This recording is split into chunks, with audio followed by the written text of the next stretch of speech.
Hi, I'm Dan Pilla, tax litigation consultant and author of 14 books on dealing with the Internal Revenue Service and solving IRS tax problems. We've been talking about the 5 most important things to do before April 15th. We are up to point number 5, and this could be the most important one. And that is, we talked in the previous video about paying your taxes on time, but if you can't pay your taxes on time, now you need to pay attention to this point number 5, and that is, don't fail to file your tax return if you can't pay your taxes on time. If you fail to file the tax return, friends, the IRS is going to add insult to injury in a big way by imposing a couple of different penalties. The first penalty is the failure to file penalty. That penalty is assessed at the rate of 5% a month for any part of a month that you're late with your tax return for a maximum of 5 months or 25%.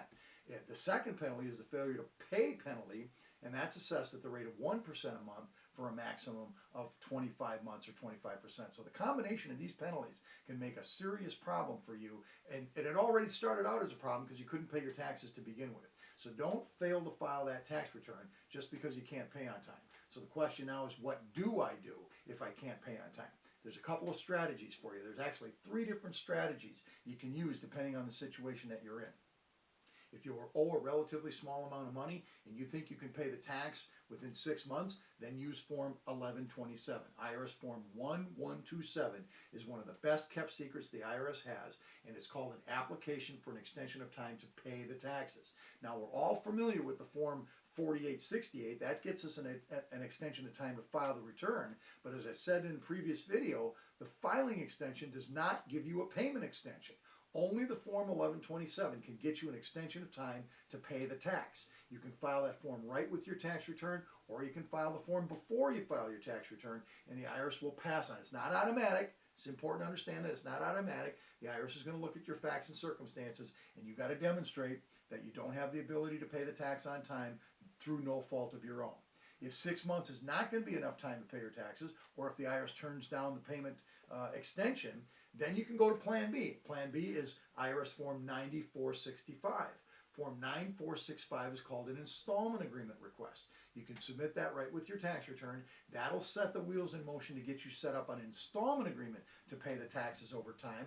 And friends, if you owe less than $50,000 and you can pay the tax within 72 months, the IRS is going to look at that as what they call a streamlined agreement, and it's going to be remarkably easier to set up that installment agreement than if you owe more than $50,000.